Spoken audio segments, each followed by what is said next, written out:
من سلك طريقا يبتغي فيه علما سهل الله له طريقا إلى الجنة. رواه أبو داود والترمذي. الحمد لله رب العالمين.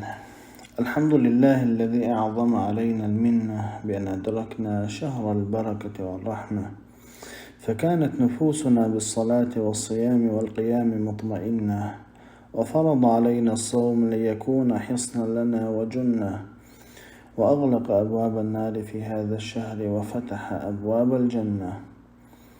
وصلى الله وسلم على عبده ورسوله محمد قائد الخلق وصاحب السنة، وعلى آله وأصحابه وسلم تسليما كثيرا. أما بعد، السلام عليكم ورحمة الله وبركاته. لرمي وجهي ويا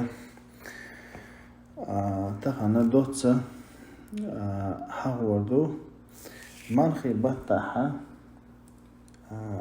بحندوش ساعة بحندوش مرخ تقوب شولشتك حكم هدو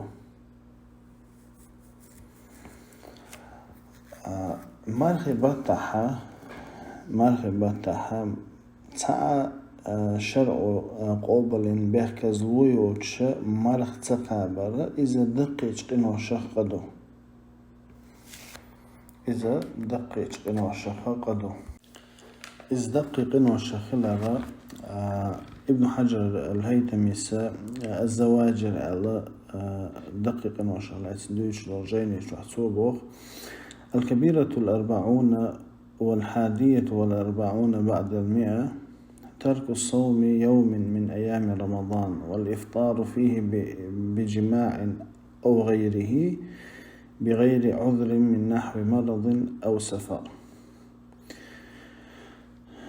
ستو سورك بيروي فتروي ستو سورك بيروي دق إذا مرخي بيت دينوشكا مرخ تقابر يعني مرخ دوغدر زوجن سوق مهتك خلرس إلي قلولش بحانسيني مرخ دوغدر يعني مرخ تقابر بغير عذر تابيح كزلويوش من نحو مرض أو سفر.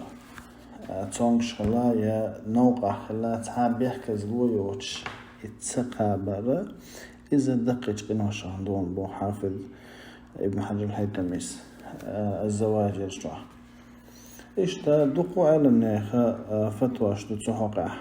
مثلا شيخ الإسلام ابن تيمية أسبوخة إذا أفطر في رمضان مستحلا لذلك من والله مرخي بطح مرخ تقابك مرخ تقاب ميكش دوال دوقت يشناوش تست استحلالا تقاب جي هم دات الوقت يشناوش وهو عالم بتحريمه إزحارا دوشن فآخوش استحلالا له تست إحارا دوشن خوش يعني مجي نخصه وجب قتله إفيرت يحدهم. وإن كان فاسقا نقع فاسق ولا أي مرغبة مرغ تقابل قد يخاصم دله قوش واسي عوقب عن فطره في رمضان مرغبة مرغ تقابلنا تعذر ديدوسون بحسب ما يراه الإمام إمامنا خيتش بار محتوست سو تون هر بيقم ببيز ألتون خيتش بولش بيقم يحا بيقم بيقبتون.